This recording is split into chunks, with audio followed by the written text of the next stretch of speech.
Welcome to the Chimney and Fireplace Success Network, a weekly broadcast sponsored by CVC Success Group, hosted each week by industry speaker, coach, author, and educator Jerry Isenhour.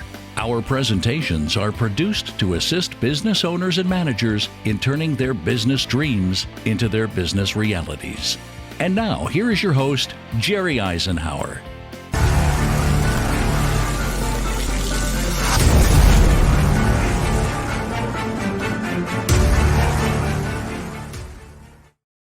Well, good afternoon, folks. Boy, have I got a treat for you today here on the CVC Tips and Tactics, because I got a guy that is so full of energy, it is unreal.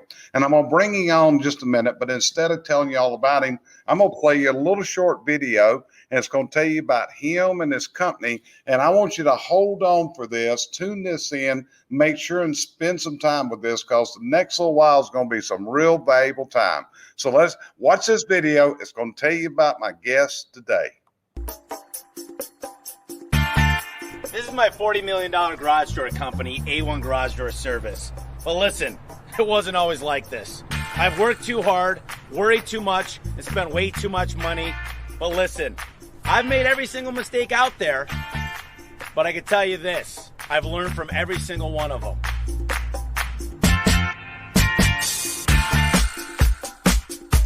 A long time ago, there was only a couple of us. We'd go out and repair the garage doors ourselves. We had a weekly planner, and that was what we used to dispatch ourselves. There was no GPSs. There was none of that stuff back in 2006. And now we have over 200 employees. We've got a 35,000 square foot warehouse and training center.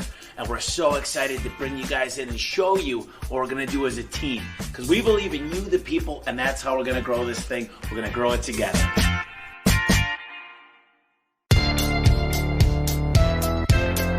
This is the fifth building we've been at. We're on our fifth CRM, which is Service Titan. And we're always looking to perfect everything we do. We're always evolving. We're a live organism that's always looking to do the next best thing. We're a lean company.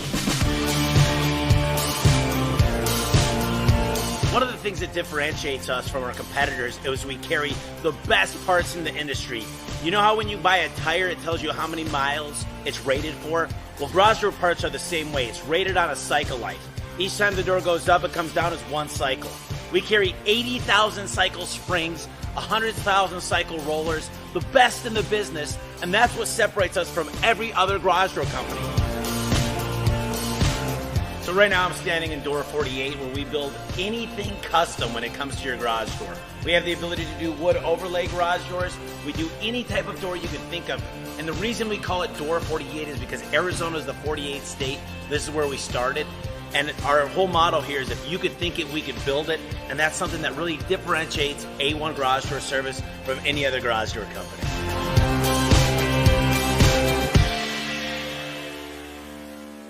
So here we go. The man, the myth, the legend, Tommy Mello.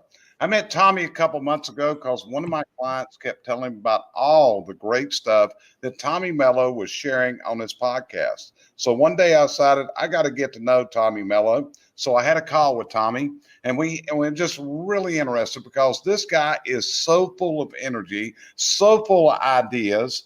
And, you know, and one of the things about him, I'm really jealous because he's a lot younger than me, and I can't replace that, but this guy's got it going on. So if you're tuning in with us today, I'm going to tell you this could be the most valuable time you'll spend this year of listening to what Tommy's going to share with us. So, Tommy, I am so glad and so grateful I got you on here today. How you been doing, brother? I'm great, Jerry. It's a pleasure to be here. Glad you're doing good. You're healthy again, and yeah, you're right. I'm a little ball of energy, and today I'm on one today. It's been a great day. So what's putting you on this ball of energy today, Tommy? What's the big thing? What's driving you today, brother? Well, I got a new crew of 25 people that are training, and I started this morning at about 7:30 here at the office with a 2.5-hour orientation, and I lit it up, man. I was just full of energy. I got to meet each and every one of them, shake their hands, and we're getting involved with an affiliate marketing. My buddy runs the biggest roofing consulting and show in the country. It's called Win the Storm, and they chose us to be their garage door company. So for every storm chaser that fulfills garage doors, that sells roofs, we're going to be their garage door guy. So that could possibly be, I mean, he told me next year it could possibly be a little over $100 million worth of business. So it's exciting. It was a good phone call. That's it, brother. So listen, a couple of you fans are on here already. There's Brandy Biswell. She was on the coaching call we did. And there are people that are really following you. She's enjoying your book. And other guys, Lee Rolfe. Lee Rolfe is the guy that connected me with you and told me about all your things going on. So, this is what we're seeing here. You have conquered many of the challenges that face so many people in the home services industry. And the other thing about Tommy Mello is you're willing to share all your tips, all your tactics. So let's start off with this. If I look back and like we just saw, 10 years ago, it wasn't like this. What was life like 10 years ago, Tommy? You think of the 80-10 or 80-20 rule, and you think about all the fluff in a day. You're chasing your own tail. You're wondering where the next call is going to come from. You're trying to figure out how to train employees. And, there was no processes. There's no processes at all. And, it was really, really difficult because you're sitting there stuck in the job every single day. You're working your butt off and you're making $100,000 a year, but the company's making $0. When you stop, the company stops. And what I've learned is I've always been able to make a lot of money. I was painting doors a long time ago, $100 a door. I could do 10 in a day. I was bartending. I was flipping vehicles. And what I realized was I got to work really hard to make money. That's not the definition of wealth. Wealth is making money when you sleep. So I said, I got to get into business, and it's got to be process driven.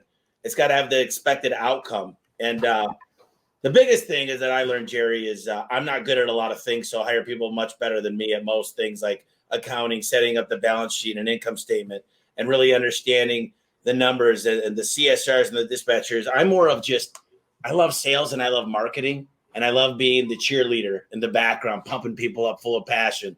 So that's what I do. I'm the mascot. I have fun every single day. And then I hire amazing people and give them the direction, manuals, processes that they need. And then I always give them skin in the game. So I know there was a lot there, but it's just from 10 years ago. 10 years ago, I didn't know what a KPI even meant. It was some type of Latin word. Now I know it's key performance indicators. So, it was bad, though. I was chasing my tail. I was losing relationships. I mean, there were nights that I didn't cry myself to sleep, but I really was worried all day, and that's no life to live. So I'm glad I've had some really good influences, some amazing people like yourself, and read some amazing books that were able to change my life. So you did the classic thing that I tell a lot of people to do. You got to take those things that you're not really good at, or maybe you just don't really want to do them.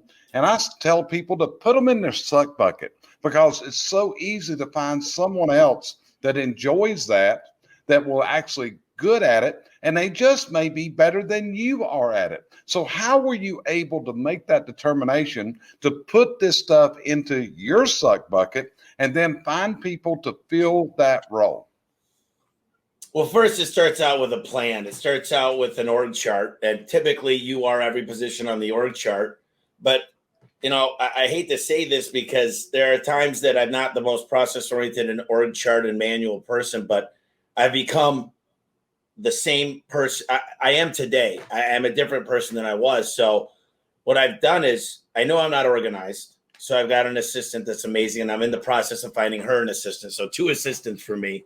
I'm not exactly what I would call great at time management. So she runs my calendar. So the biggest thing is admitting to myself that I'm not good at a lot of things and that I'm really good at some things, and sharpening my tool on the things I'm great at and continuing to sharpen those tools and really delegating the other things. So I built an org chart. I had every position filled out that I was doing, and I got really detailed with it. And then I said, I hate this. I can't stand it. This is the first thing I need to replace. And then I moved on to the next one, to the next one, then the next one. And then, man, now I go to work and I love what I do because I get to do whatever I want, but I'm the first one. I'm usually the last one here. I'm not always the first one because of the people that come in at 4 a.m., but I enjoy going in on Mondays, and that's more than most can say. So would you say you're a person that actually going to work is a pleasure and could almost be considered a vacation, a holiday for you, Tommy? I prefer Saturdays over Mondays, but I'd say I love my job. I love going to work. And I'd say whenever I walk in the room on tomorrow morning, 7 a.m., I always play this song. It's called Every Single Day because I love my occupation. I'm on vacation because every single day because I love my occupation. So, yeah, I really do. I enjoy it because there's different obstacles, but they're not tough ones. They're not the problems that most business owners are having. My problem is how do I get to 60 technicians trained a month? My problems are how do I get to $1 million plus producers on every single technician that comes out of my door? Well, my problems are just a lot different, but they're fun problems. It's like, how do we surpass 100 million this year? That's not a bad problem to have. That's not a bad problem. Well, you just said something right there. 60 new technicians a month, Tommy. Did I hear you correctly? Right now we're getting between 30 and 40. My goal is to get to 60. And that's 60 technicians. And we got ratios. So for every 9 technicians, I need a dispatcher. And I think it's a 5-to-1 ratio for CSRs. And then it's a 2.5 ratio for every installer for every tech. So we've got these ratios we've built over time and knowledge. And we're just calculated. It's all math. It's all exact numbers. My feelings are not involved in any of the decisions really, except for our growth plan. Okay. So how do you face disappointment? I mean, I'm sure that there is a failure rate amongst the people you hire. In other words, some are going to wash out, and we're going to talk about your training system today, but do you ever just get disappointed and throw your hands up like, why do I keep doing this? Does that ever affect you, Tommy? No, because it's a numbers game. I anticipate losing between 15 and 20% of the new hires. And the fact is that I think we could do a better job on the hiring and a little bit more.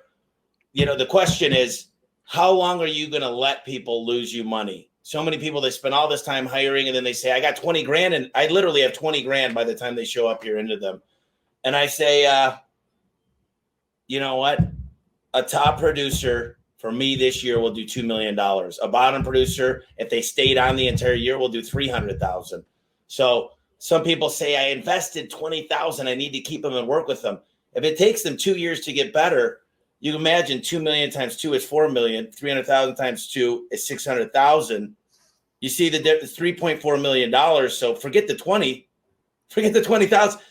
And there's it's a mathematical certainty that we will not keep every single person. The quick thing is hire slow, get the right people on the bus, and then fire fast.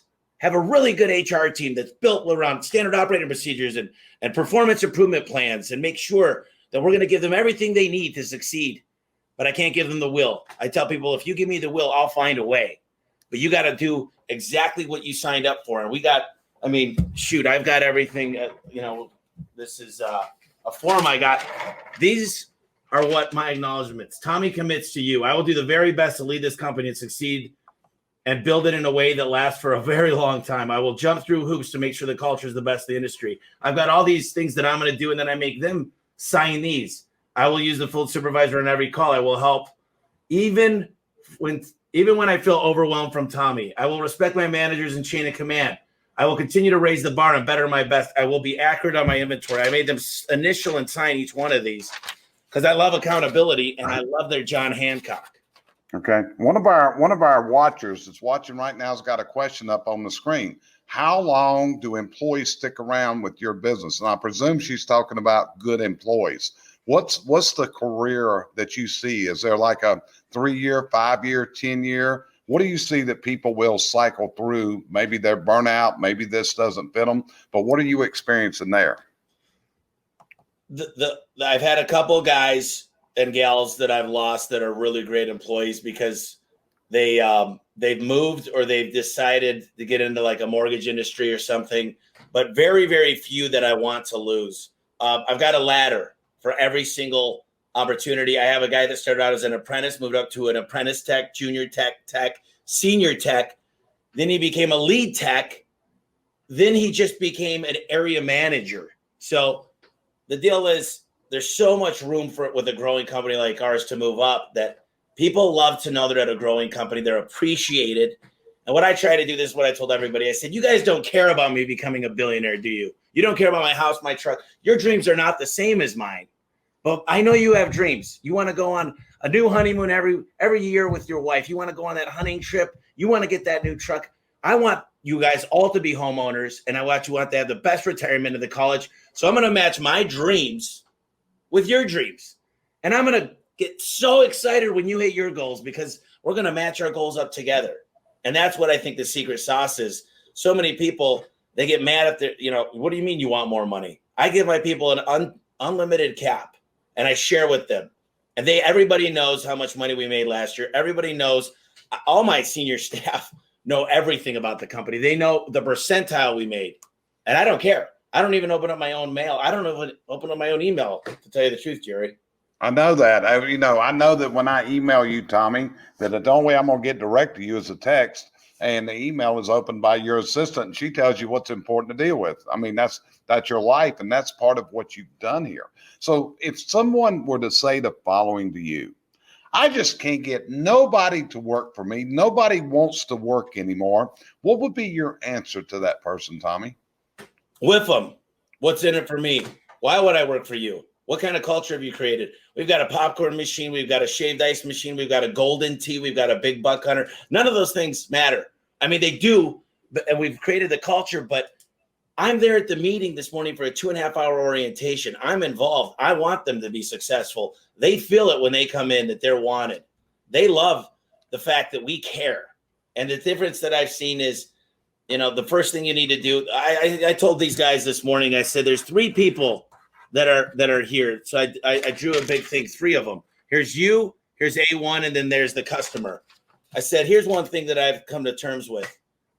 If the bank calls or a vendor calls or a truck gets turned over for some reason in a bad accident, what do you think happens? Do you think they come to my fleet team, or do you think they come to the guy at the top? So I come to blame myself when something fails. And everybody else, I said, the technicians, I said, guys, here's the thing. When you have a great day, you turn something or nothing into something, and you go out to a job and they just don't have a ton of money, and you were able to get them financing and get the garage door fixed the right way. You got to pat yourself on the back and say, I did amazing today. But the next day, when maybe the dispatchers, they don't have a lot of great jobs or whatever you might feel, the non-producers tend to say, I'm in a bad zip code. The dispatchers don't like me. They're a victim. Either the customers are always paying their taxes. It's that time of year. It's my market. What I said is, if you have a great day, pat yourself on the back and say, I'm a good guy. I'm a good gal. I'm amazing. When you have a bad day, you've got to take ownership. If you don't own it that no one wants to work for you, then you got to take personal responsibility for that. And you need to make some changes. And if you want to blame everybody else, you shouldn't be in business, because nobody said it's easy. I said, guys, I'd be happy if you're business owners, and I will help you. But just know you've got a really, really, really good chance of failing. And I got, a lot of things went right for me, and I've had a lot of amazing people have a great influence on me. I'll never tell anybody not to get in business, but if you think it comes without stress, nightmares, relationships, then you got another thing coming. Tommy, one of the things you've done is, like I said, in this time that so many people have difficulties in hiring, you've conquered this. And it's going to be from the marketing. So what I want to do, we're going to break away for just a minute, and I'm going to share with you guys and gals that are listening and watching, I'm going to share with you a recruiting video that A1 Garage Doors does. And I want you to watch Tommy Mello in here. I want you to watch him interacting. Look at his training rooms. And what you're getting ready to see, folks, is a phenomenal process. Tommy, before we go here, let's share with everybody, how many divisions do you have located around the country? Now we're in 15 states, 20. We just added a couple of markets, and it's crazy because I got a full-time project manager that just finds locations and sets them up and orders the stuff from Costco, Amazon, and Home Depot. So we're able to set up about 2 new facilities a month right now, and it's growing. And we've got schematics for our training center, the same computers, the same everything now. It's just an order that goes in through the 3 places. And then we negotiate the lease, and we think of all these other things, like if we need to sublease down the road because we need a bigger spot. So 25 markets, and I can tell you this, it's not, I told them I wanted to go into 50 markets this year, so we'll see. But I'm definitely pushing the limits. I'm pushing everybody a little bit harder because that's what I do. Okay, so everybody watch this video I'm going to play. It's going to tell you a lot about Tommy, A1 Garage Doors, and I think this is part of the success story. Hi there, my name's Tommy Mello, and I own A1 Garage Door Service. First, I want to tell you a little bit about our company. We started in 2006, and now, over the last decade, have worked very hard to expand to 10 states. My point here is simple. We're here to stay. We're not going anywhere. In fact, we employ almost 200 amazing people up to this point. The largest differentiating factor to our success is twofold. We have by far the best employees in the industry, and also our marketing team absolutely crushes our competitors. Now, get ready, because I'm about to run through several reasons why you should apply today to A1 Garage Doors. I'm going to give you a comprehensive list of why we're the best company to work for. First, you're never going to be a 1099 contractor when you work for A1. We're not into all the tax loopholes because we care about having 100% genuine employees. Number two, you're always going to be paid weekly. We found that it is much easier to pay your bills when you're receiving your check every single week. Number three, we're going to give you your very own wrap truck to take home every night and a company gas card to boot. We think it's very important that we are giving you every tool possible to be successful with this career path and our company. At A1 Garage Door Service, we carry the best parts in the industry so you can sleep comfortably at night knowing you sold the best parts with the best warranty. We call it our Max Life line. You can't find them anywhere else. We're one of the only companies that provide medical, dental, vision, and life insurance for you and your family because we know how important it is to keep your family healthy and happy. One of the largest differentiating factors here at A1 Garage Door Service is we offer paid time off. We think it's very important that every technician gets a chance to take a break from work to enjoy themselves and their family so you can come back energized. Based on the fact that we're growing so fast, we are always looking to promote our technicians to either lead technicians or market managers. You're not going to find any better training in the industry than what we have to offer. The first thing we do is fly you out to our corporate office in Tempe, Arizona. We pay you to come out, and the best thing is we throw you in the A1 housing apartments. Let me show you what those look like. We're really proud of those.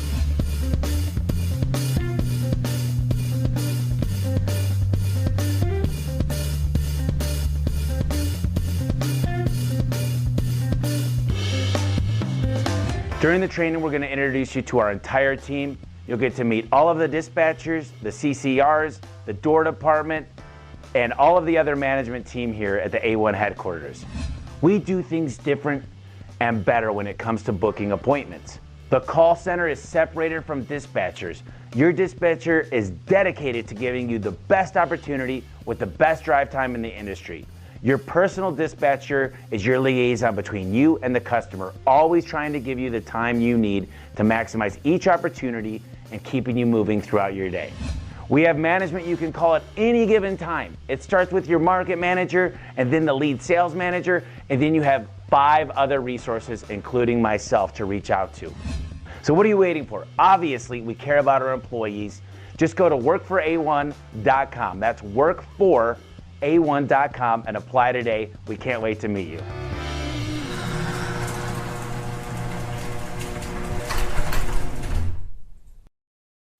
Now, Tommy, that's a story.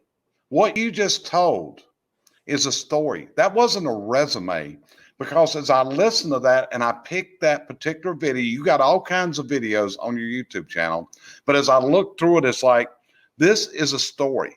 How long did it take you to put together the script for that story you just told?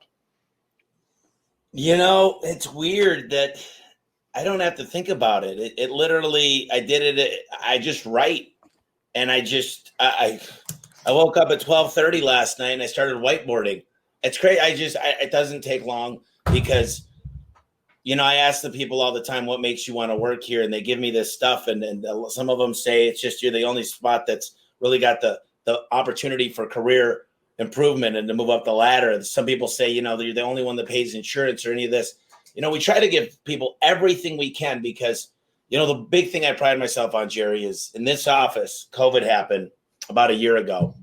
And I had several employees walk into my office and they said, what are we going to do? And I told them every single day I wrote an email out and communicated. And I had so many people come in here and say, I want you to cut my pay. I want to donate my sick days to anybody that needs it. I want you to literally cut my performance pay in half until we get out of this thing because we want to see this company succeed. And that was, it's not what we do in the good times. It's what we do in the bad times. And to know that these employees, and I call them my internal customers, to know that these amazing people came in and they were willing to do that didn't come down to that. At first it looked like the home service industry was going to take a nosedive. And, fortunately things worked out for a lot of us. But the fact is, it really made me wake up and smell the fact that we have built a culture here of people that are willing to do whatever it takes to keep this company moving forward. And we understand the greater good when we have to let somebody go, which I say, I'm going to give you the opportunity to work for one of my competitors. It's for the greater good of the company.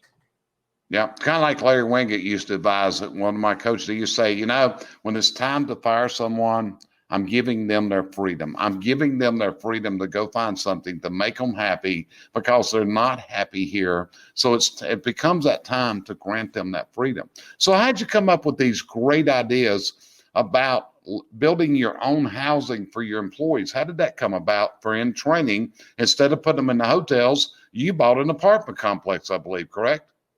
Yep. I've got 19 units and I just bought 5 more 3-bedrooms. So that's 15 more technicians per month I could train. So 19 times 2, 38, 53. So got about 53 spots now for techs. And what happened was, it's just one day I was whiteboarding because that's what I do. And I wrote $1 billion just for shits and giggles. And then I said, $1 billion. Let's say I could get guys to 500,000 pretty easy. 500,000 divided by $1 billion, that's 2,000 techs. So 2,000 techs. Okay. Over 5 years, how many do I need to get? Let's just say I could get 40 a month. 40 times 12 is 480. I know I'm going to lose some, so that gives me a buffer. So I know that I'm going to have to scale up to that. But what needs to happen, not this year, not this quarter, not this month, not this week, but what do I need to start thinking about today? First of all, a hotel is $100 a night at the very minimum. If I buy the apartment, so I did the math of what it would be if I bought the apartments. I had a vision. I had a dream that became a vision. And then the vision went all the way back on the whiteboard. I started on the right side and moved left. It came back to what needs to happen today and this week. And so I started looking for apartments and I started figuring out when I used to train people from out of state, it was hotels. And you can imagine if I got 50 guys at $100 a night, it's crazy. And now we've got our own cleaning lady for the company. I mean, she's here right now. And she's got KPIs and a bonus program too, but it's just wait a minute. You got a bonus program for your cleaning crew. So we've got literally sign-offs for everything and people that do inspections. So as long as she gets everything and the inspection all passed, she gets a bonus. So it's one of those things where there's sign-off sheets in every apartment too for her. If it comes in, does anything not work? You test everything when you walk in that apartment. I want to know the hot water heater. I want to know every single thing the thermostat turns on. Try the microwave. Try everything. And I want you to check everything for dirt, even up to the fan blades. And then we keep inventory on the dishes. We keep inventory. So every time she's got to count out and she gets a sign-off sheet and Bree walks through and checks every single one of those when they leave. And guess what? A lot of guys are getting $82 charges, $105 charges. Some people, one guy had a $250 charge. He left the place a freaking pigsty and he got written up for that. But ultimately it's ultimate accountability through processes. Yeah. So what keys you in that a person is being interviewed is going to make a rock star performer? What's the things that you look for? How do you gauge that in your people? Well, first of all, success leaves clues. I can check their social media. I can see if they've got a LinkedIn. There's a lot of things I look for, though. I look for how competitive are they. See, when I played a lot of sports, I practiced 5 more times than I got to play the game. So they've got to understand in competition, you're gonna do a lot of we do a lot of role playing here, but you're gonna do a lot of practice. Practice makes perfect. I'm gonna train. What I do is I recruit, I orient, I train, and then I retain. And there's a lot of training that goes after that. But we've got a lot of stuff. We've got a ride along form that has on there a ton of things. And the ride along form, I check how much are they on social media? Did they ask great questions? Did they smoke? Were they on time? What'd you feel about them overall? Would you rate? And I've got different things that we rate about them. And then I say something like this, Jerry. Hey, listen, I have my car seat in the car. My girl's coming to pick it up. But don't lie to people, but come up with something that you're not going to take your car. And I was wondering if I could take you out to lunch, but you're driving. I'm going to check out their vehicle and see how they treat their sanctuary, which is their home and their vehicle. And this, my trucks, that's their office.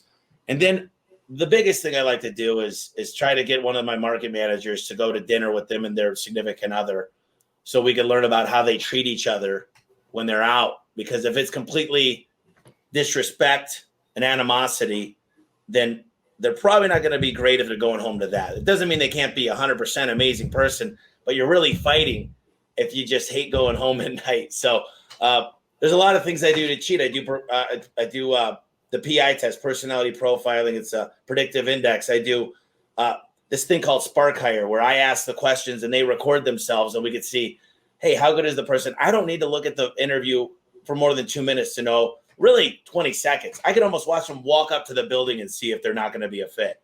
So I kind of stack the deck. We go through thousands of applicants a week. And when these guys are here, I say, welcome, guys.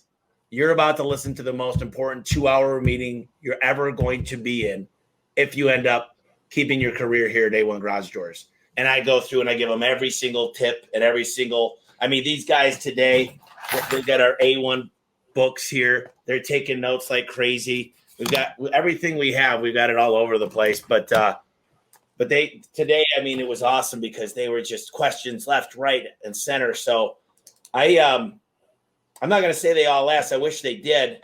I think part of the problem is we make it look easy, and then they go, wow. And then but the hard part that's for them to understand is don't make this system your own. Don't make it your own. It's a Tom Hopkins approach. I don't want you to make it your own. I want you to repeat after me. I want you to say the exact questions. This is a beautiful home. I love your home. How long have you lived here anyway? And then I say, where? Then I look at 5 things before I walk up to the house. I look at, is there any cracks or dents in the garage door? Do they have a keypad? How does the trim look? How does the bottom rubber look? And is the garage door oxidized? I got 4 questions I ask every time. Everything's a process. And if you could build your business into a process that's repeatable and you could create accountability and you got key performance indicators to guide you, you're going to win the day. That's how simple it is. Got you covered. So one of the things that you've also shared with me is that CSRs do not necessarily have to be in your office. Is that correct? Yeah, they're all virtual now. All of them are virtual. So they could be anywhere in the United States, and that's because of the software you're presently using, right? So we use ServiceTane, and then on top of ServiceTane is our VoIP service called DialPad. They talk to one another. Yeah, and you were also telling me you're trying some new software out. Last time I'd heard, are you trying some new things out? Oh boy, 2 softwares. It's going to be. I'm telling you what, Jerry. I feel like I'm a cheater because I'm using so much technology to win the day. I'm using HubSpot and I'm using this thing called Schedule Engines, and I'm turning each and every employee into a marketer. I told these guys, I'm like, you're going to be better at eye contact, body language. You're going to be better with your tonality. We're going to turn you guys into mass marketers where you're going to be making an extra $500 or $800 a week. I'm going to teach you guys how to post on Facebook. They all got their own link. And then the customer just books it. It goes right into our capacity on our dispatch board. So I'm going to teach you guys how to rock the house on Nextdoor around your house and tell everybody you're the garage door guy. I'm going to show you how to create a quick video and share your link. I'm going to tell you how to go to church, get a QR code on the pamphlets of your church and say, we're going to give 10% back to the church, and you're going to make money on every one of those. I'm teaching these guys everything from soup to nuts. And then it's an affiliate tracking software too. So every painter, pest control company, roofing company, solar company, epoxy company could say, pest control because the bottom rubber, they're all going to go through their schedule engine portal and I'm hooking it up to a bank account that monitors it in Service Titan, that it releases the money when the job is fulfilled.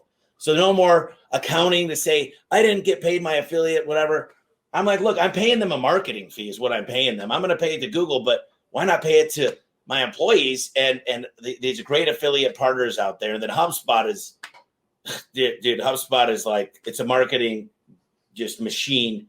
And I'm a marketer at heart. So I love the software on top. Service Titan's amazing. I can't say anything bad at Service Titan's what runs the company. But we're redesigning our website, and you could take a phrase out of the top and put in a different phrase, and you could A/B test them through HubSpot. We're building a buyer's guide. So many awesome things. And you might say, what's a buyer's guide important? Well, what if I sent you a buyer's guide, Jerry, that lived on my website? And I said, Jerry, can you do me a favor? You're obviously going to be looking at making a beautiful, amazing investment on your home. In fact, it'll give you 102% return on investment. But one of the things we found is when we come out to do a new estimate, we do a lot of training and educating. And if you would take a few minutes to look at our buyer's guide, it'll tell you all about insulation, what happens if your house is facing west, how to get a nice tight seal to keep the elements and the nasty critters out. There's a lot of great information in there. And it'll allow you to really understand what you're getting yourself into as far as U factor, R value. There's a lot of stuff it's going to educate you on. Can I get a commitment from you that you'll at least take a peek at this for a few minutes before we get out there? And we always want that commitment. And then we send them the buyer's guide via text message. And we know, because we generated that custom message, the link tells us exactly the IP address and who the customer is. And we know every single page they visited. So do you think I might want to send one of my top guys with the most information if someone goes to the most expensive wood doors and spends an hour looking at wood doors? Do you think that that's an advantage that I might have over any competitor? I love this stuff. So you're kind of like using software and using data to read your customer's mind. Would that be a good indication? You know, we do this thing called regression testing. I know my perfect customer. I know if it's a male or female. I know the credit score. I know their dual income. I know how much equity they have in their home. And I was in a podcast yesterday, Jerry, and they said, what's the most important one? And I said, well, I can tell you this, it's probably the number of garage doors. Richer, more affluent customers have multiple garage doors. But I said, what's more important than all of the regression testing in the world is you take my best tech and put them anywhere in the world, especially in North America. He's going to kick butt. You take my worst guy, put him in a $20 million house, it might not go so well. So I said, ultimately, so many of these huge $500 million companies are trying to figure out the data game. And I'm like, go back to the drawing board. It's the training game, not the data game. Data is great. And I collect a lot of data and we use it to our advantage. But the data allows me to score the customer. And then I score my technicians and I try to match up the top scores together. And people say, man, that's really interesting. That's all kind of salesy. And I'm like, look, every day I sell. I mean, the church sells. The church asks you for 10% to tithe. They're selling you to pay. And when I met my girlfriend, I was selling. When I meet new people, How to Win Friends and Influence People, one of my favorite books, it says, listen more than you talk. And this teaches you how to sell. You're selling people. And I don't have any problem with the word sales. So that, yeah, we stack the deck in our favor, and I think the smartest companies in the world do the same thing, like Amazon and Facebook, and I could go on and on. Yeah, but you just hit a key point, Tommy. You are taking the data, but you're also looking at how well I train my people. So far in our conversation today, you've talked about being able to listen, being able to communicate effectively, get all that across. How do you get your people to stay and continue in the training after they've come through that initial training in Phoenix they come to, which is near where Tempe's near? So how do you keep them into ongoing training to get better? So we got a big scorecard now, and it's going to be automated within about 90 days. Completely automated, but there's still some Excel things that happen. But everything from driving score, technician error report, there's a sales factor to it. There's a little bit that goes into how you take your inventory. We could tell the average rating on Yelp and Google. It gives a score of their average rating. So all these things come into place. And what I could do is I could tell you exactly where we need to focus on time. And each month we have a one-on-one with every single technician, and their goal is to get them to, I've got it all ordered. What's the biggest thing for me? Conversion rate. I want every single job I go to turn into a conversion, to be an A1 customer for life. But we've got a priority list, and we know what we got to work on. So they're always, I just flew out all my lead techs back to Phoenix. We all hung out. We spent a week together and had a blast. And it's always training. It's training. We have a lot of meetings. We have a meeting at 7:30 for all my field supervisor and everybody on the program. If they fall below a certain score, they're back on the program where they've got to call field supervisors on every single call, a prep call and a call right after you talk to the customer.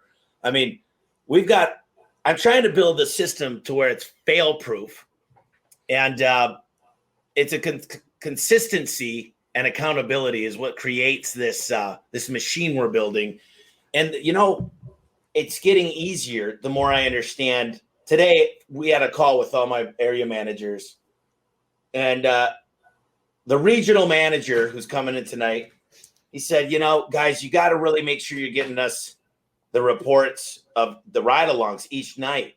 I'm not getting them every night. And I said, no problem. Kind of reminds me of the TPS reports. But I said, look, we've got a whole system in place that's coming, that I created a role for somebody that their whole job is to grab that data every single night and create accountability. And we're building a little manual around this process. And I said, Mike, no need to worry. Yes, guys, please get those in on time. But I said, where's the process? Show me where they signed off on they know what they're doing. Show me where they repeated back to and showed that they knew what they were doing when it comes to this, and who's holding them accountable. Because ultimately that falls back on me to realize it. I said, it costs a lot of money to do what we're doing, but when you got $1 million producers and you can build a team of them, the money comes second. People say, well, how about, do you care about getting customers? And I say, no, because each one of my guys is going to get 20 customers a week. I could pay Google for my customers. I could pay Facebook. I could pay Yelp. I could pay, Angie's List. I could pay. When you get the right employees, customers are easy. People always say, how do you get all the customers? My big thing is, how do you get the best of the best employees? It's really ass backwards what people think. I need more jobs. Cut your jobs in half. This guy came in here. He said, my guys run 8 jobs a day. He said, they're the best. Roger guys said, oh, my guys run 3. I said, my average ticket's way higher than yours. He said, you know what, Tom, I don't have enough business. I've run with my tail cut off. I said, let me ask you something. I said, what's your average ticket? He said, $300. I said, if you were really wanted to live on the edge and spend 10% in marketing, you could only pay $30. And I don't think he's not adding in the zero. So it's probably more like $200. Pay $20 for a customer. I could pay 80 to $100, no problem, without thinking about it. So I focus on the right employees. Always be recruiting is my little thing I came up with. Instead of always be closing, I said always be recruiting. Yeah. Well, Jeremy Biswell's asking a question on the chat right there. Who was the last person that sold you something, Tommy? And did you learn something from that person? I got to tell you guys, I learn every single day. The one thing was this morning, one of my managers got on the call, and he said he was at the dealership getting his oil changed, and the guy came up to him and saw him looking at another vehicle, and he made this great story about it. And there's very little time I take that I don't learn something from sales. I was at a great restaurant a week ago, and I got to tell you, they had it down to the T. This is me all the time. They had it down to the T. I was so impressed. The best steakhouse I got to tell you, it was just amazing. And I said, I need to talk to the manager. I said, you're not in trouble to the server. I talked to the manager. I said, I want you to come in and talk to my people. I said, I'll hire you. What's your hourly rate? He said, look, just come out and take care of my garage door. Look at it for me. I said, listen, what you guys do here, the level of excellence when I come in and I see what you guys do, it's just you build raving fans. And I need you to come talk to my people about customer service. So everything's an opportunity. They sold me, I think, a couple martinis and whatever else. So I'm sold all the time. I love to be sold. Okay. So let's say you're talking and you're doing a presentation in a group of people, kind of like we're doing right now. And somebody told you, listen, I know I need to train my people, but we're just too busy. We got to get these jobs done. We can't take the time to train our people. What would be your answer to that person? I mean, that's the problem out there to most companies. And I would say, look, if you slow down, get a few less jobs, it's so hard to turn off the spigot and say, because we don't have enough money. We just don't have enough money to stop. So I usually tell people they weren't in the right position financially to go into business. So they got to put sweat equity in. And it's really hard because you leverage yourself now. So somehow you got to unleverage some of the debt, slow down a little bit, and build curriculum. Start with manuals. And in those manuals have standard operating procedures and checklists. And there's one thing that I love on here. It's the top one. Always be improving. Today, we had a big meeting with every Wednesday, all the main managers. There were 30 people on. I said, guys, here's the deal for me. I said, I'm figuring out how to get 15 hours back. I'm going through the schedule. I've got a lot of books I'm reading on more time management. I'm figuring things out to get 15 hours back. I said, tell me there's a form you're working on that you could take one thing out of or get more innovative with. I said, tell me one less step you could take.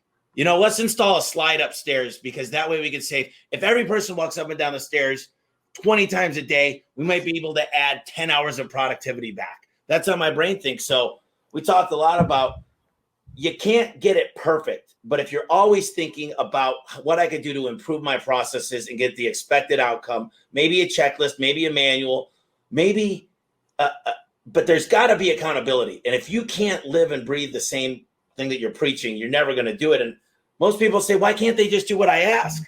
Why can't they be like me? Because they'd be your boss. You were the one that chose to get in business. They're never going to live up to your expectations. You haven't even given them. I learned how to play sports. You know how? Because my middle school, the coach and the gym teacher, he gave us charts every day and said, study these. For the first 15 minutes, we knew what a left tackle was and a left guard was and a quarterback versus the kicker. And we learned how to play the game. If you're not given a manual on how you expect your employees to win, how they're going to ever win. And that's what I always say. And then practice. High school's perfect because you practice, then you play. Maybe you're doing 2-a-days, 2 practices. And they tell you how to play this drill. That's why I love hiring people that have a competitive atmosphere. Yeah. Jeremy's asking, what did you say your per customer average was for your company? Today it's 1,051. Okay, 1,051 today. And then he says, and Jeremy's a real good friend of mine, Brandy, that works with us. That's her husband. So he says he loves hearing stuff from other industries. So Frank Matola, that's the website company that came visit you about a month ago. Frank's asking, what's the most unrelated industry or occupation you've ever hired someone out of? Oh man, you name it. I could claim it. I've hired people that worked. A lot of restaurant people have come recently, but my top guy was a tow truck driver. The top guy in the company in sales was a tow truck driver. He was a tow truck driver. Now, how did a tow truck driver, because tow truck drivers don't do add-on sales, how do you think that was he in the wrong occupation before? Yeah, this guy is from Iraq, and people always ask me, how could you emulate this guy? I said, you can't. I said, it's impossible because you can't live where he's lived. There was a time where he lived in a bunker for months and heard missiles flying over. He doesn't care to ask an American for a couple $1,000s when they just made 22% on their home last year. So I say, we can't teach that. We can't teach his fierce look. When he makes eye contact, I mean, he's got you. But you're not scared of him, but he's a good guy. But the one thing we could teach is let's role play. Let's watch ourselves. Let's videotape it and see if we made good eye contact. Let's see if we had the right tonality. Let's hear what happens when objections come out and how you handle them. Or do you look away, or what are your mannerisms? So, yeah, we get bartenders. I love people in the service industry. I just hired a corporate trainer, and this gal is amazing. Yeah, did the corporate trainer you hired, I know last time we talked, you were getting ready to hire her the next day, I believe. She came on like a wrecking ball. Like she went through all the training, but she's just doing her thing, man. I took her out to dinner last night with another one of my lead trainers, and I said, all right, guys, here's what we're gonna do. I said, we're gonna set up a 90-day program. I want to know every single day their curriculum. I want to know the expectations. I want to see all the forms by the end of the month. I said, right now our training's amazing. We're putting out amazing guys. I said, but I want this thing to be a school. I want to know what's happening every minute of every day. And I said, your goal, Elisa, this week is to get us in. I want to go check out one of the top HVAC schools in Arizona. And I said, get us a walkthrough there. Let's go learn. My big philosophy is we don't need to write the book. Let's just read a couple. Let's go learn from them what they've learned and what they found to be more successful. And I'll tell you what, there's more money that is going to be made and is being made in my program than you could ever imagine, because people are like, man, if I could only get good employees, but I have to give up a lot. I mean, just to not 1099, I'm paying taxes and insurance and all kinds of other stuff that I wouldn't normally have to pay, that the guys that kind of cheat the taxes do. I feel like health insurance was an extra $1 million a year. Every single time we just extended their PTO. That was a $48,000 decision. It's crazy how much, but you know what? If it gives anybody one more reason to stay and be on the team, and it's a gift that keeps giving for me. Right. You have developed, or you were developing when we talked before, your own LMS, learning management system. How's that going for you? So we built a complete LMS out, and then we decided Service Titan had worked a deal out with Absorb. So we're in the middle of migrating, and it's an accountability software that you could add any courses and any curriculum you want. And trust me, technology is changing every day. Okay. The different modules, different things. Every single week we're on an hour call to find out the new features and benefits that they offer. So I got to tell you, the LMS, she's working on it. We decided to hire a full-time person for the LMS too. So we're bringing on someone to just handle. We're hiring right now. I'm hiring another content manager and a videographer. So we're going to have 2 full-time videographers. You might say, geez, how can you afford that? Well, how can you afford not to have it? Every video, I'm going to be producing so many videos. I'm really kind of scared of how many jobs we're going to have. I'm like, my mind goes back to need more technicians. And 60 is not enough a month, to be honest with you. But are you scared you are going to overmarket your capacity? In other words, your marketing is so stout that you don't have the capacity to fit the bill? You know, it's interesting because yesterday I did a little Facebook message on my bigger group and the home service expert. And I said, guys, you might think you're doing great. You got more jobs than you could handle. But the fact is that if you don't have a machine to put out more guys and a really calculated, awesome machine, you're not serving the customer. You're not charging enough money either, because you need to charge more so you could have the machine that I have. I said, I don't take advantage of my customers. In fact, I could be out there the same day, usually within an hour, on a Friday night or on Christmas night or on Sunday evening, whatever it might be. And the customer is buying the experience. You know, there's an old saying that they're not going to remember what they bought 10 years from now, but they're going to remember the way you made them feel. And the people that we choose and the processes we put them through are not cheap, but the experience is amazing. And we made them feel great. And it's not, I can't tell you that we have a guy that's dedicated. His name is Bruce. We call him Bruce Fire because we get Bruce fires that he's got to deal with.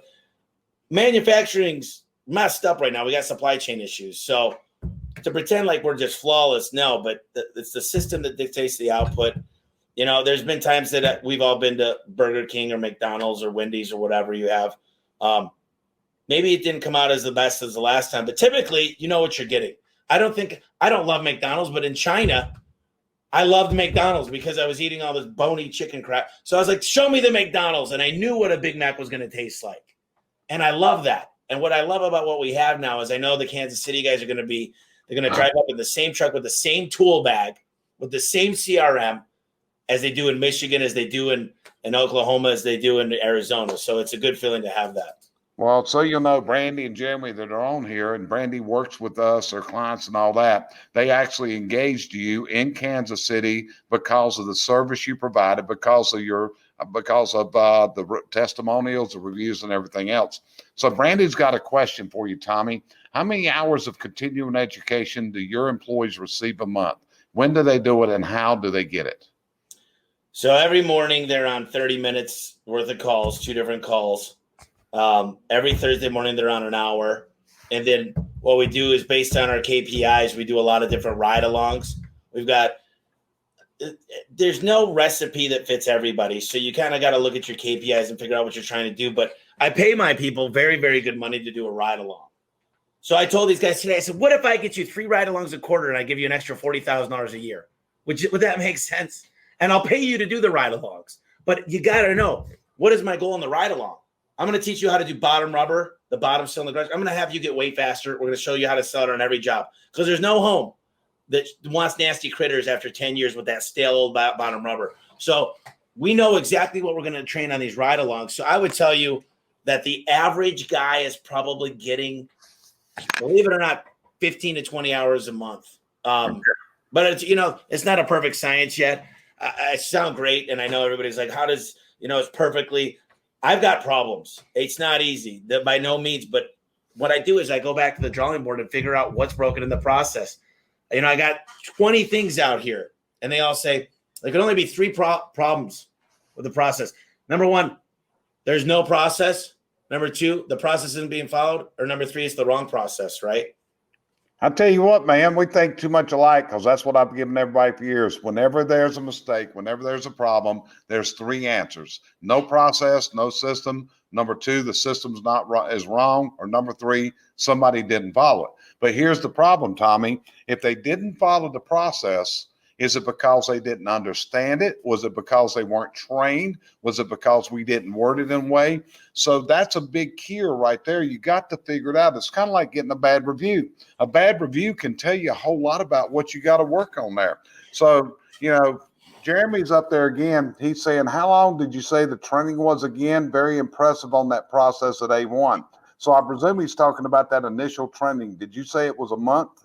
So you start out as an apprentice in your own market for a month. Our goal is for you to be a ninja when you come here to Phoenix, but it's not quite there yet. So now we're building all these ride-along forms to make sure they've done everything a certain amount of times before they're allowed to come to Arizona. And we make sure you don't ride with anybody that doesn't love the company. You better be riding with someone that's going to teach you the A1 way, that loves the company. Because I'll tell you what, we don't just fire a guy because to fire him. And there's certain people that have their ups and downs. They go through relationships, and people are the hardest thing to figure out. But they come here for a month. They're in their market for a month, and then they're on a 3 months apprentice program. But they're out there making money, and they're just doing a lot more ride-alongs during that 3 months. So it's 2 hardcore months, and then 3 more of the lot more ride-along months. Yeah. Well, there's your testimonial right there from Brandy, and right behind that, there's Cheryl coming up next. If you remember Cheryl, that's my wife you met when you were on the group call, and she's sharing great information there.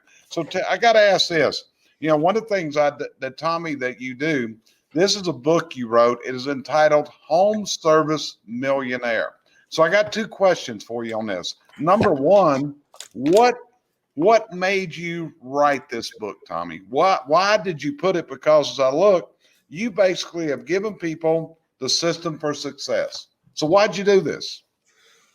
I had a lot of stuff that I felt like I wanted to get out there, and I figured I made a lot of mistakes. There's no point in anybody making the same mistakes. And I just decided that, there were so many issues I've had and so many people that helped me out along the way that I said, I want to pay it forward. But instead of writing my own book, I decided to go out and get 12 co-authors and people that I know are the best of the best. Alan Rohr knows financials. You've got Al Levy with his manuals. You've got Ara, the CEO of Service Titan, that talks about the CRMs. You got Dave, Dave brain farting right now, but he talks all about, he's the COO at Home Advisor, Dave Smith. It goes on and on. I've got a guy that sold 15,000 service agreements in the book. I took the best of the best and I put them all into one book. And fortunately, Darius Levers, he wrote financing. He's the king of financing. 60% of his company sells finance.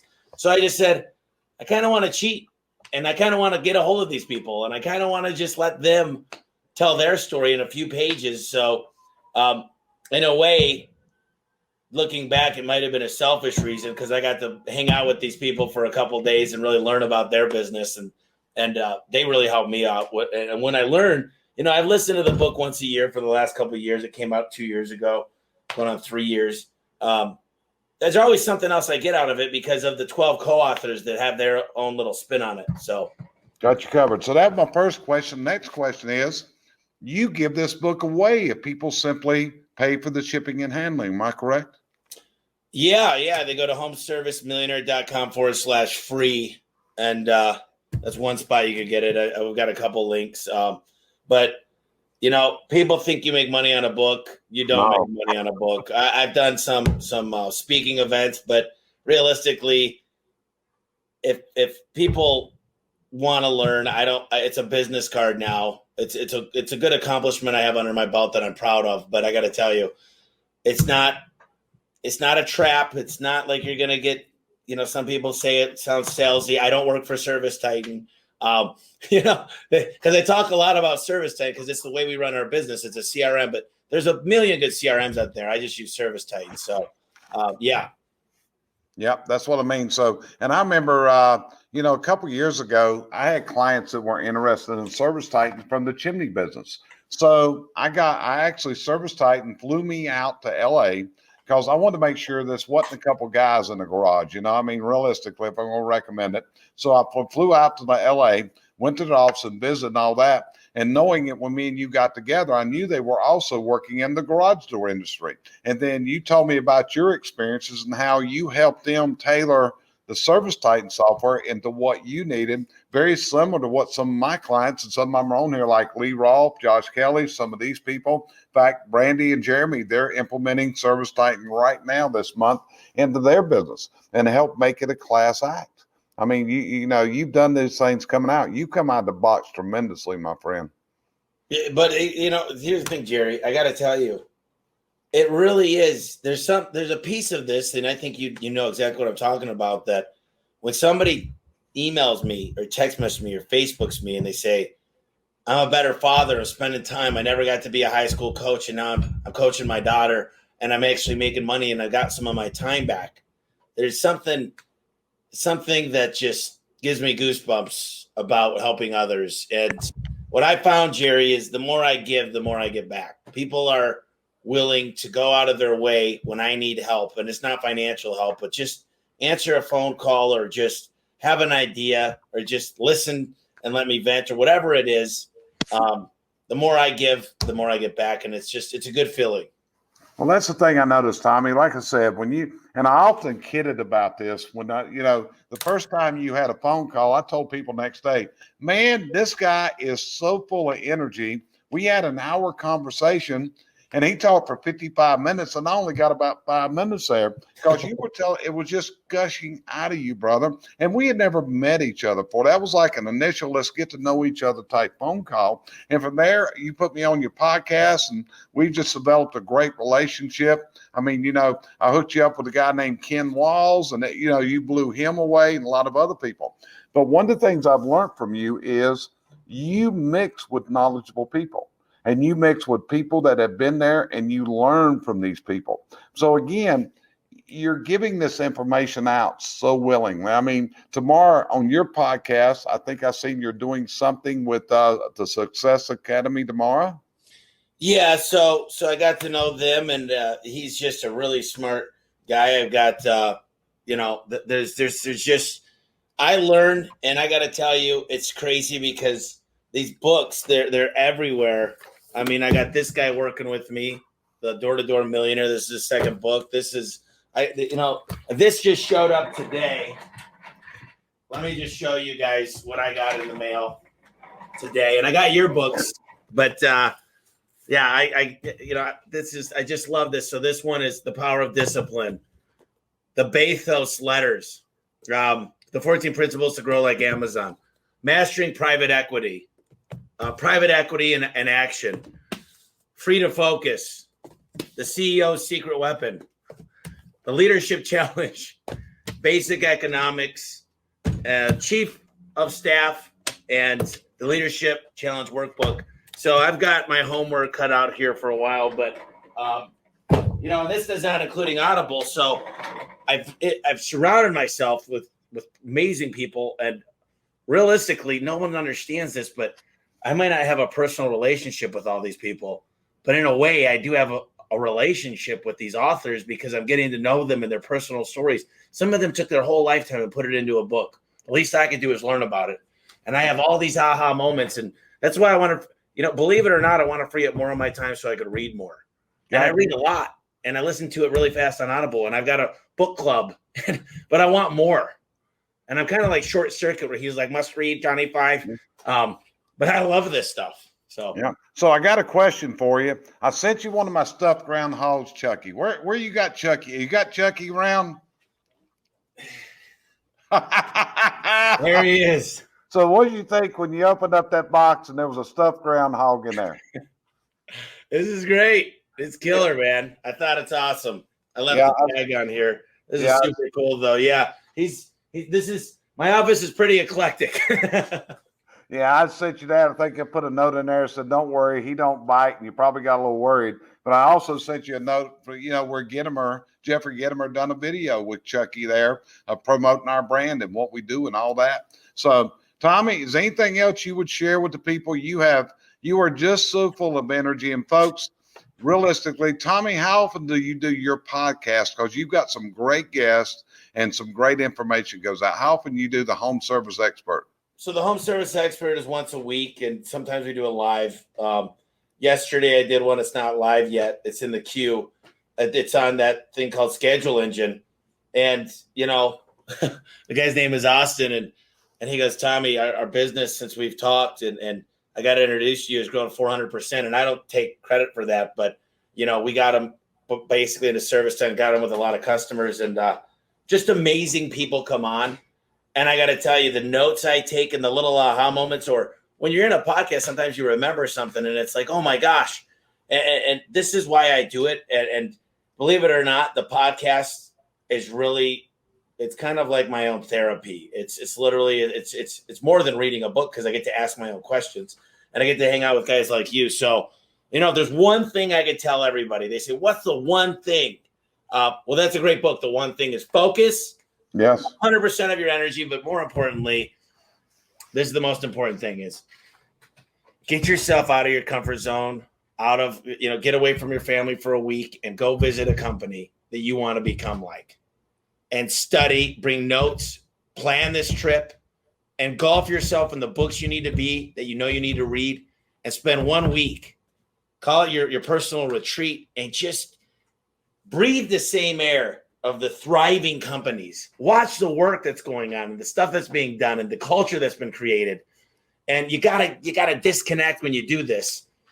And I gotta tell you, the more I do it, the faster I grow because I'm watching it in action. I went to Ken Goodrich's Gettle, and you just breathe the air and you watch the people and the smiles and this. Can I help you? Blah, blah, blah, blah. I'm like, yes, this is cool.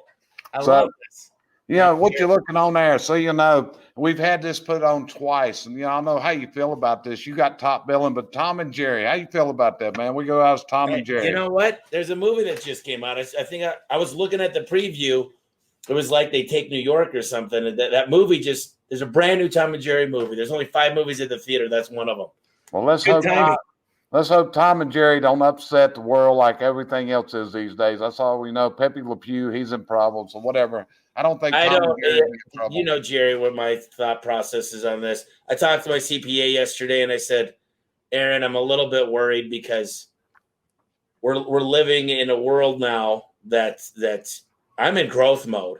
And he said, Tommy, I can't guarantee you, but the tax laws are changing.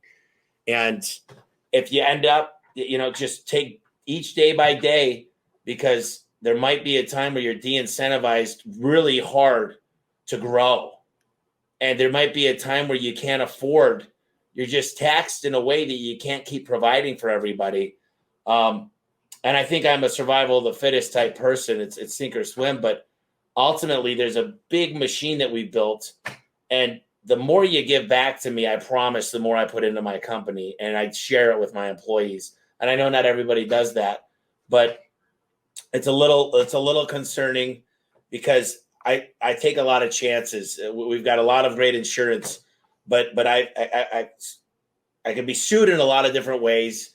I've got a lot of leases out there, in every state, multiple leases in a lot of the states, dozens and dozens of leases, because I've got different headquarters in even the same city, like huge cities like Detroit.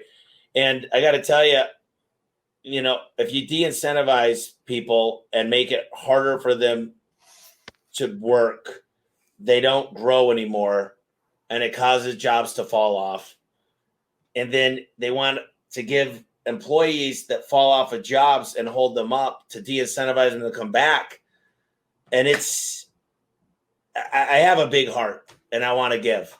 I think I'll become a better philanthropist than the government could ever spend our money. So I don't know. It's a little worrisome because I don't mind growing, but there's no point in growing and taking a chance if you start losing money. And we're by no means in that boat yet, but I didn't want to get started on that rant, but I understand. Well, Tommy, I think my background is appropriate when you look at the fire around you right now, because, man, you are a guy on fire.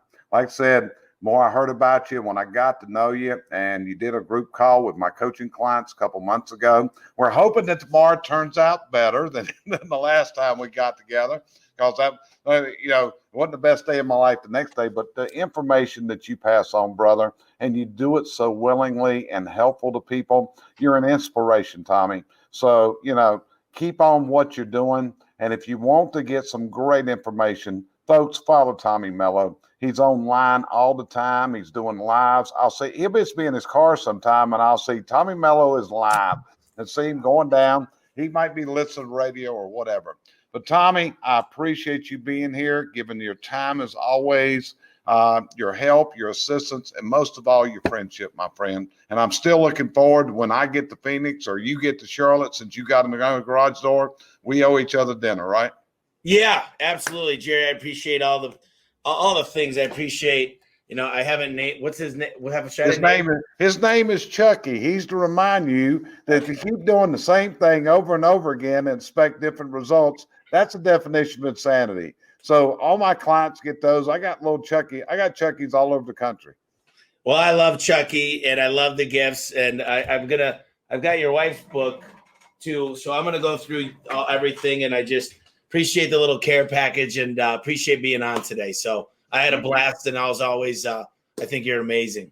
Thank you, sir. And my name's Jerry Isenhour. This show is CVC Tips and Tactics. We're glad you could join us. If we can help you here at the CVC Success Group, you see our website rolling across the screen right now. And with that, we're out of here, and we do appreciate you joining us. It's been an honor, it's been a privilege, and it's been a pleasure to be with you today, Tommy. Appreciate it. See you guys. Thank you. Thanks for joining us here each week at the Chimney and Fireplace Success Network, sponsored by CVC Success Group, providing you the coaching and educational outreach services you need to move to your dream destination in business and in life.